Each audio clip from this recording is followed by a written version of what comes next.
So today's session is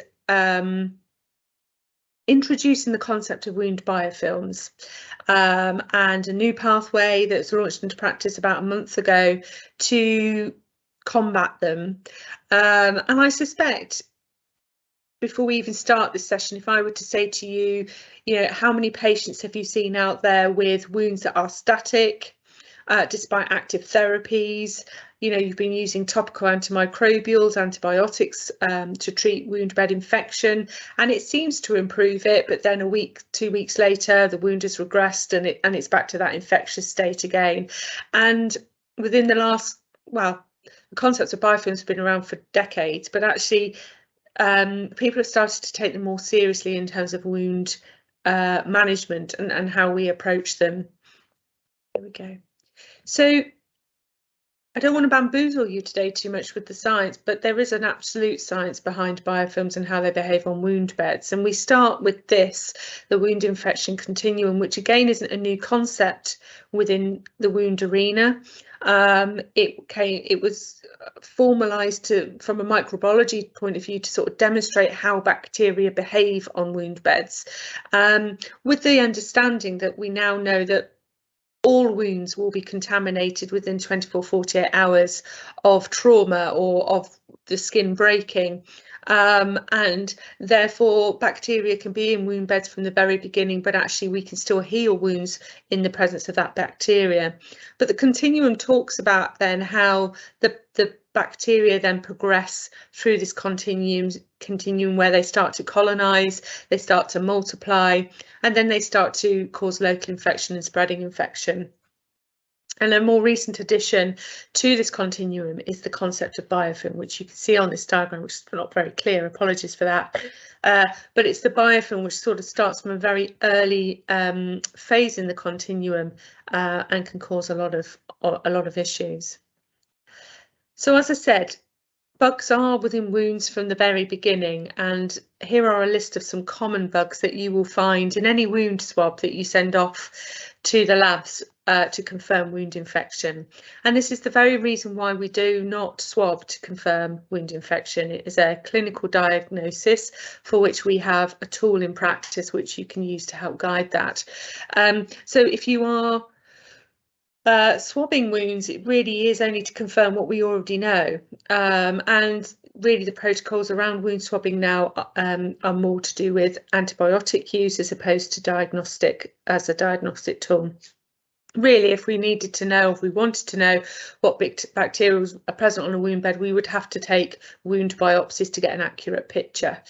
So it kind of puts it into context about what we're achieving by wound swabbing. And what's important to know is that these bugs have multi-strains, which is why now we are seeing more and more antibiotic resistance, because they can develop and they can modernize themselves to combat the threats that are in the antibiotics, antimicrobials. But not all bacteria is bad, as we know, because we have an existing microflora of bacteria on our skin. And that is good, because that good bacteria helps nourish our skin. It helps protect our skin from the environmental factors that can threaten to damage it. And it can also sort of help us fight against the bad stuff that the body is coming into contact from the general environment. And certainly things like MRSA exist on our skin because it exists in the environment. So which is why we're generally not surprised to see MRSA in wound beds. And like I say, most of these microorganisms will be platonic, so they'll be floating around, minding their own business, not causing any problems at all. And this is where us as clinicians, as healthcare professionals, come in to try and maintain or manage the wound bed effectively to stop these microorganisms taking hold and developing the biofilms. So just a bit of food for thought, really, that bacteria are never the primary cause of chronic non-wound healing. They're more of a byproduct of chronic wound beds. And this is often, as we know, because of coexisting risk factors to healing that exist in our patient demographics more and more, because we are caring for patients with more and more complex needs. It's not to say that bacteria can't be part of that delayed healing process, but they are very, very rarely the primary cause. So when we think about a biofilm, biofilms exist in our environment everywhere, you know, from the plaque on our teeth to the lime scale that are around our taps. They are all biofilms, and they exist in our environment every day, and we live with them every day. But there's a lot more research now around how these biofilms behave on wound beds, for example.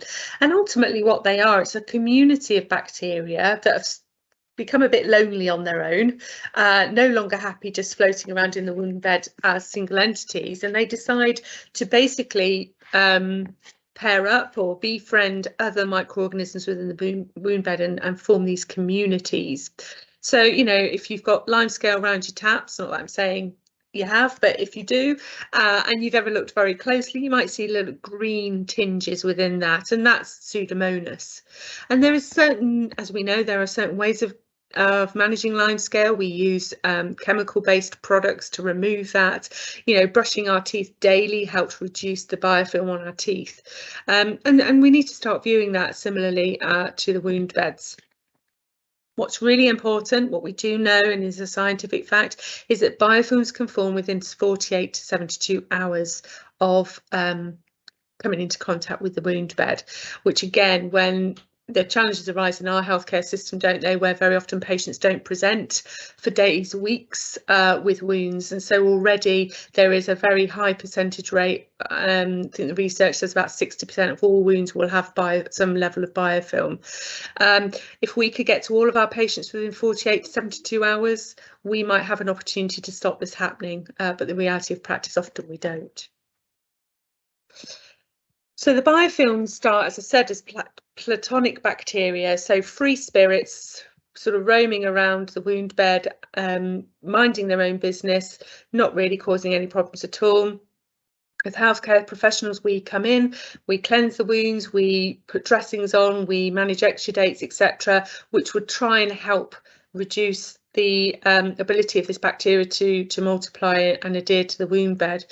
But very often they manage to do that. And what we know is that bacteria have a very specific way of communicating called quorum sensing, and they start talking to one another, they start communicating, and they start to decide, actually, this wound bed is fabulous, it's got an endless supply of oxygen, endless supply of nutrients, and they decide to take up house. They start multiplying, colonizing, and building these big biomes. Now, a very good example of that is if you've ever been to the Eden project and you see these huge biomes with the little microclimates inside them.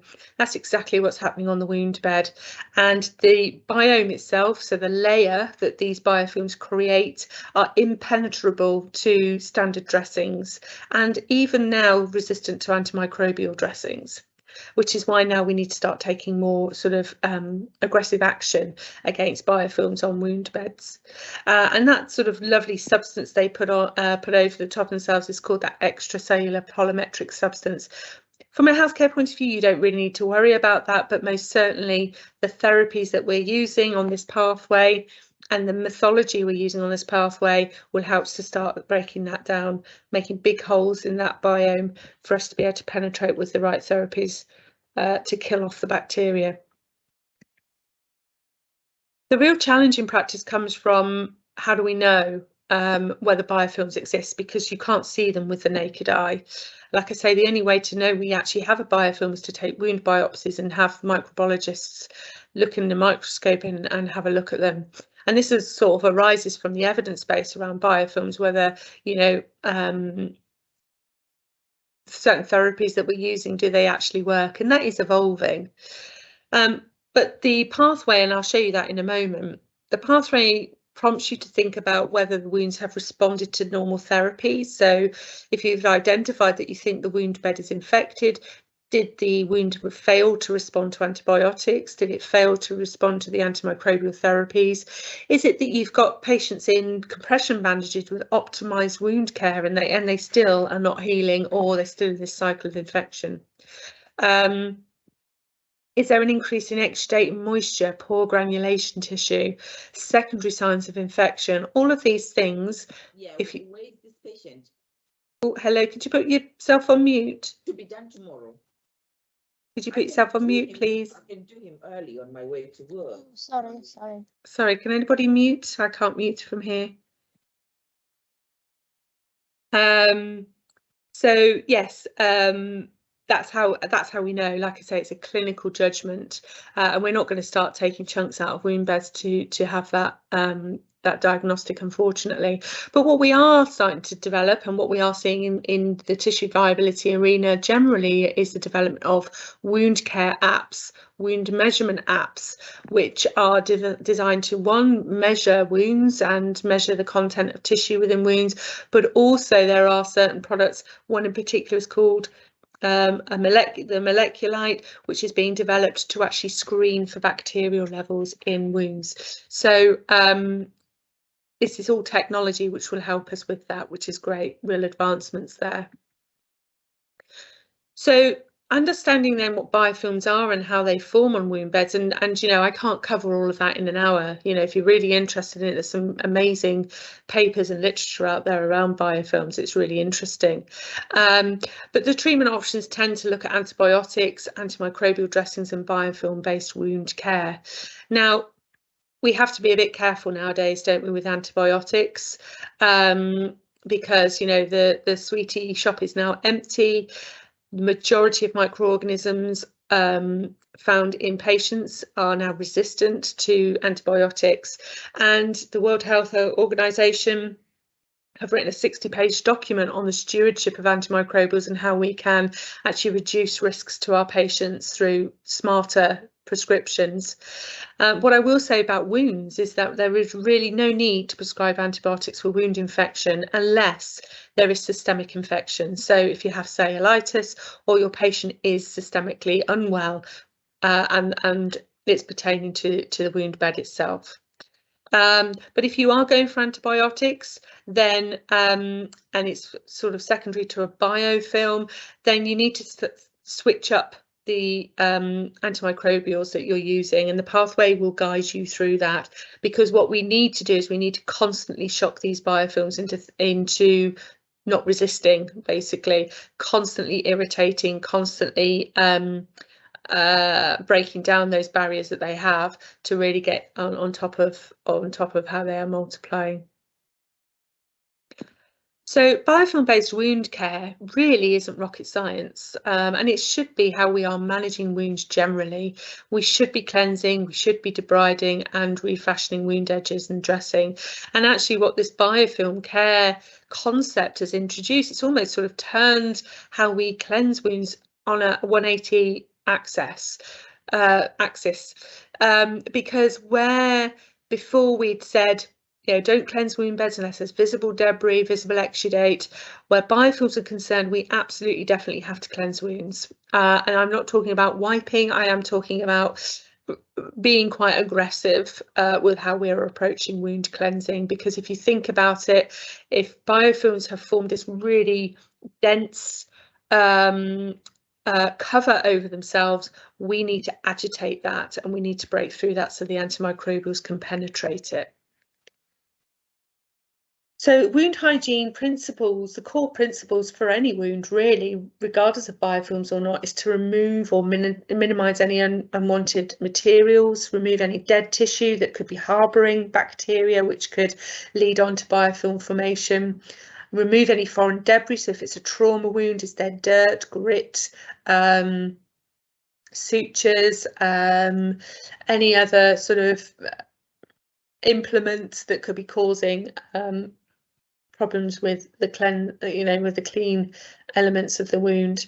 And by the research is showing us, by sort of being quite aggressive in our wound hygiene, we will kickstart the healing process, because what it does is it sends that wound bed back into the inflammatory phase, which will instigate all those lovely wound cells that will come along and start building the framework for healing. So by cleansing the wound bed, as I've said, it is a real sort of hard and circular motions on the pathway. If you've identified biofilm, the pathway will be using the all prep pad for mechanical debridement, and that will be to disrupt it, as I say. What's important about cleansing wounds is that you also cleanse the peri-wound skin, often a neglected entity, but absolutely key in overall wound bed health. If you have crusty wound edges, they too will harbour bacteria. So it's hardly surprising that if you have poorly managed wound edges and infection in the wound beds, that this then progresses onto cellulitis. So we'll come on to that in a moment, but just think about how you're cleansing the peri-wound skin as well. We need to debride the wound bed, so if you've got any dead tissue, slough, debris, whatever it might be, you need to get rid of that dead tissue, because this is exactly where bacteria will hide, it will grow, and it will penetrate the lower structures.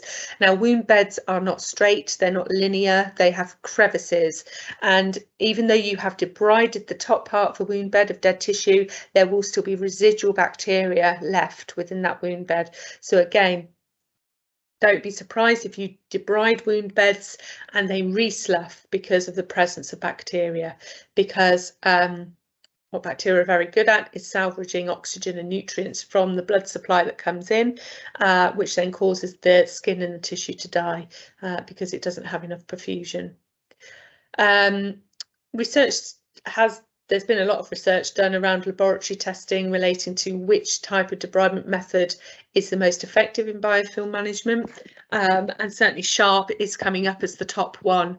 The problem with sharp debridement is that you need skills, you need to be trained, you need to attend courses in sharp debridement, you also need to be signed off as competent. Lots of risks associated with tendons, muscle, fibrous tissue, etc., that could predispose you and the patient to problems. So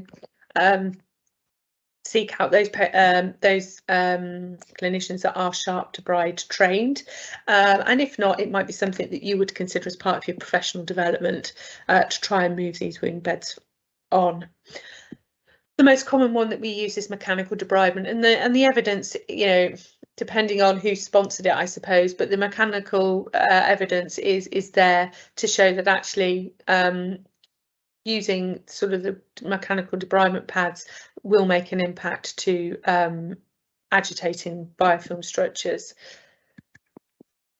So we talked about refreshing wound edges, and think about it. Next time you look at a wound bed, look at the immediate peri-wound margin. Does it look healthy? Is it macerated, excoriated? Does it have crusty bits of exudate, dressing residue, dead skin plaques? What we know about wound edges is that biofilms will progress within about 5 to 10 centimetres peri-wound. So when you are wound cleansing, you also need to really aggressively clean the peri-wound skin. Obviously, if it's fragile because it's excoriated, then you do need to be cautious, but as part of the biofilm management pathway, you do also need to cleanse the wound edges, and we'll come on to that in a bit more detail. What's really crucial about the peri-wound is exactly where the new skin cells will be hibernating and waiting to progress across the wound bed. It stands to reason if the peri-wound margins are not up to it, you know, if they're swimming around in boggy tissue, they can't get there because all the vessels are inflamed because of excoriation. It stands to reason then that you wouldn't get wound edge healing or healing from the wound edges on wound contraction. So dressing the wounds are going to be absolutely crucial. You could look at this in two ways. You could look at this in terms of prevention, so how you manage wound beds, cleansing, debridement, and thinking about then how you dressing wounds will be absolutely crucial to reducing or stopping the microorganisms from growing. But if you have a biofilm already, you need to choose dressings that are going to eradicate the biofilm, which is where the pathway comes in as a really good tool to support you within that. Always think about your time, or missing the S there, the times framework, which we base our wound assessments upon, and thinking about how you're managing each element of that to improve the wound bed status.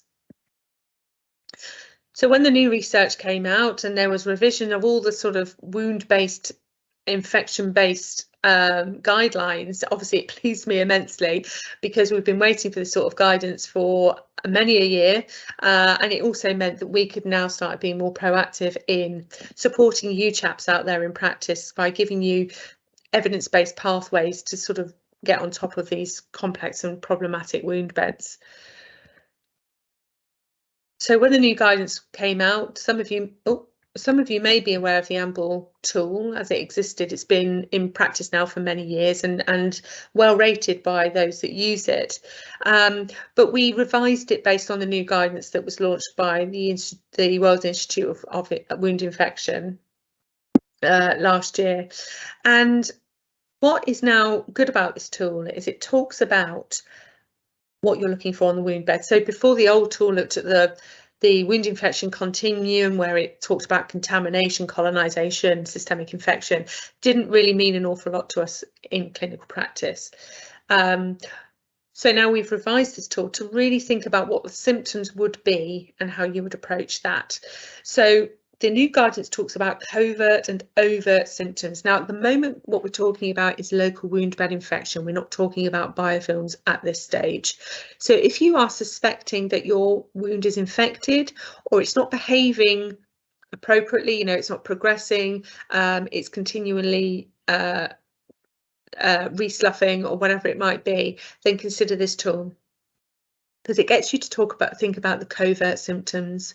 So I would suspect quite a high proportion of the wounds that you're managing will have this presentation: friable granulation tissue. Friable meaning that if you touch it, like dressings might irritate it, or if you cleanse it, it bleeds easily. Pocketing in the granulation, so you've got granulation there, but actually you could start sticking wound probes in areas of the wound bed. And it's been static. You know, if you are, well, you should be measuring the wound bed so that you can actually start basing it on this 40% reduction in 6 weeks to see if your wounds are progressing. Increases in exudate, etc., etc. And then you've got the overt symptoms, which are necrosis and slough, wound deterioration. Now, historically, we always put these symptoms down to the fact that that was what chronic wounds were. Chronic wounds would present with all of these. And we would just manage it generally and try our best to manage the exudate, reduce, debride dead tissue. What's interesting now is that these are now recognised as symptoms of local wound bed infection. So it gives us an opportunity to treat these wound beds in a methodical way to try and reduce the risk of it sort of progressing onto systemic infection like cellulitis and of course sepsis. Which is an underestimated byproduct of wound infection. People do die from sepsis relating to wounds, so we do need to be aware of the additional symptoms relating to the systemic factors.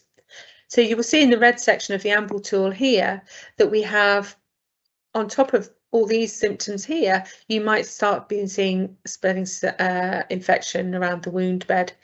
So the wound has started to break down, it started to dehiss if it's a surgical wound, a trauma wound, which is starting to come apart, spreading erythema, which is really important difference between these two. Wound bed infection relates to anything below 2 centimetres around the wound margin, but anything progressing beyond 2 centimetres around the wound margin could start being considered a cellulitis. Think also about your swollen lymph glands, skin blistering, oedema. These are all symptoms of progressing infection. And on the back of that pathway, you will see the correlating management strategies for the local wound bed infection. As you'll see at the top here, everything talks about good wound bed prep as part of that strategy. And then we have the red section here, which then talks about antibiotic therapy. What I will say at this stage in terms of management, if for any reason you are treating a wound bed with antibiotics, you have to treat it the wound bed with topical antimicrobials. The wound bed is the source of the issue. Therefore, you have to treat the microorganisms at the source. So don't ever just put people on antibiotics and not treat the wound bed similarly. Another interesting point is that antibiotics seldom work in wound infection because of the level of inflammation around the wound site due to the bacterial involvement. So again, this is another reason why we don't prescribe antibiotics unless there is stuff happening here, like in the red section. So just bear that in mind. And this is possibly why you might have patients on multiple courses of antibiotics and it's not making any difference to the wound bed. So just bear that in mind in terms of antimicrobial stewardship. The last section of the Amble tool here is the purple section. So if you've been through this cycle twice and you've used honey or iodoflex or whatever it might be, and the wound bed is still not resolving, then this should be the point where you're thinking this could be a wound biofilm. And this is when you would go on then to the wound biofilm wound care pathway. So as I say, this is all evidence-based, and we were really lucky to work with Professor Steve Percival, who's a clinical microbiologist by profession, and he runs the Biofilm Research Centre. So he's done a lot of work in terms of wound biofilm research, and he endorsed this pathway and worked with us on how to best implement the right therapies and what course of action to take. So rest assured, this is the best pathway that we could possibly have out there. So the biofilm diagnosis checklist, if you are able to tick 2 or more within this box, then it's likely you have a biofilm. And you will see this is why it's really important we're assessing and documenting our wound assessments thoroughly, mapping our wounds and photographing them so that we can pick up on these often very subtle symptoms. Now, as I said before, biofilms can form within 24 to 72 hours, which is why this pathway is absolutely instrumental to the management. And it's split down into 6 weeks. You have to follow this pathway to the letter for 6 weeks in order to be sure that you're eradicating the biofilm. Any stop in this, any slip, any inconsistency in this biofilm could mean that the biofilms reform and you're back to square one again. So weeks 1 and 2 is really quite aggressive, and 3 and 4 actually, but cleansing and debridement is done with the All Prep debridement pad, and this is the wound bed. And you're going to soak the All Prep with octenolin irrigation fluid. Now we use octenolin because it has a surfactant in it which reduces the tension at the wound bed, which means therefore it can reduce the tension of the biofilm, which makes it more susceptible to when we're scrubbing or when we are cleansing. There is more opportunity there for it to be agitated and broken down, and also then the antimicrobials can penetrate that biofilm more readily. The All Prep pad, I would urge you to look at the educational stuff around the All Prep pad. If you used Debride previously, it's not that dissimilar in terms of how we use it, but certainly the pad itself is different in the sense that it has 2 separate sides, 1 for active debridement and 2 for cleansing. So you will, looking at the All Prep educational section in the formulary, there's a link there that will show you how to use it. We then look at the peri-wound skin, as I said, so you're cleansing up to 10 centimetres around the wound margin with dressing gauze this time, soaked in octenolin. We don't use debridement pads for cleansing skin because dressing gauze is just as good, but also it's less traumatic to the actual skin. So we look at that soaked in octenolin. Your antimicrobial dressing regime, the first line will be iodazorb or iodoflex, and the second line will be honey. Now there is the iodine products have been put on this pathway in this order for a very good reason, and that is that research shows that marginally the iodazorb products are better at eradicating biofilm, which is why we use the iodazorb or iodoflex first. If your patient can't have that, because there are obviously contraindications with this product, then you would use honey instead. If you're struggling full stop with this, then you need to contact our team for further support. We probably wouldn't use a product like Zorflex because it doesn't donate to the wound bed. Weeks 3 and 4 are similar in terms of cleansing, but we swap the antimicrobials around. So that is an intentional thing. So if we used iodoflex in the start, we then go to honey and vice versa.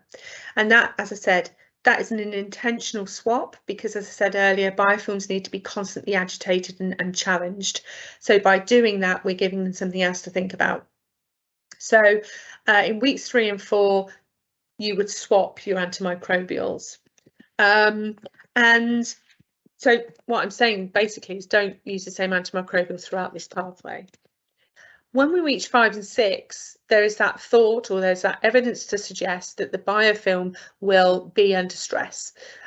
You will have already started to kill off the bacteria, you would have already started to reduce that biofilm, and now we're on a maintenance drive to stop that biofilm reforming.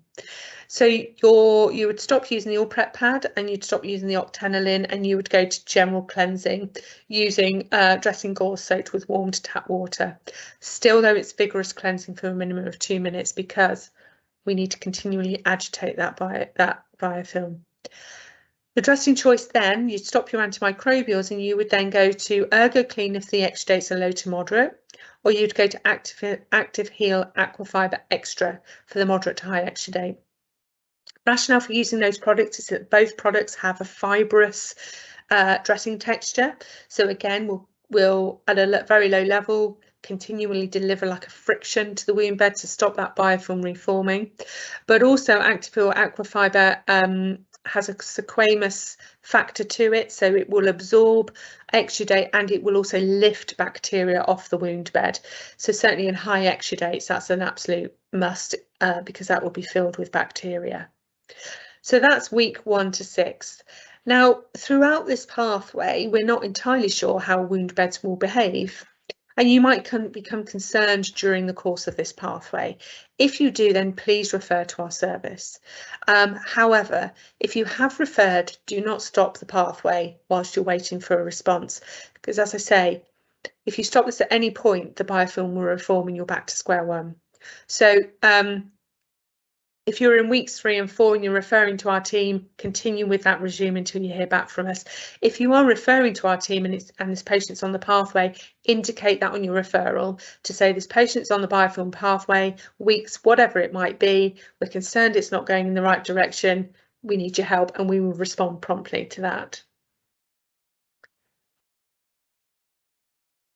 So that is the biofilm pathway. Now, as a concept, it might feel slightly overwhelming, but actually you don't need to worry so much about the evidence supporting it or the rationale.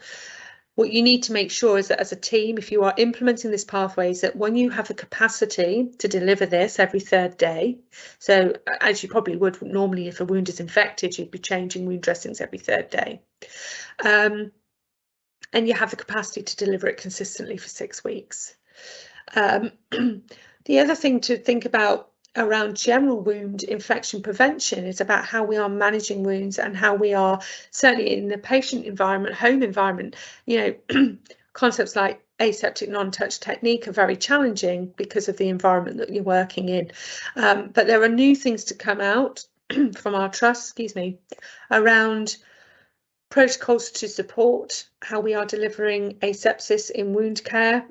There is training, there is online modules that will support that. And that's about reducing the contamination risks from us to the wound beds and the patients, but also from the environment that we're working in, the transitions of microbes from one thing to another. And there are the guidelines for management of local wound bed infection, which are out of date, but to be fair, you know, a lot of the context is still very valid. It's only that we are now thinking around, you know, introducing the newer concepts around terminology and biofilms and things like that. So, you know, there will be more work around that to support your practice.